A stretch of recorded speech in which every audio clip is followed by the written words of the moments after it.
Guys, today we will talk about how to fix or how to solve the problem of not working on Bumble app. To know how to fix or how to solve the problem of not working on Bumble app, you should just go to settings. In the first, you can go to the window of apps and you can click on Bumble app. Then you can click on first stop and you can click OK. After that, you will enter to the window of storage. Here you can click clear cache. Don't click clear data because that can cause the errors. You can delete your account.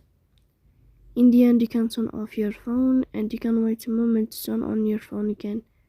So please don't forget to support us, bell icon and subscribe.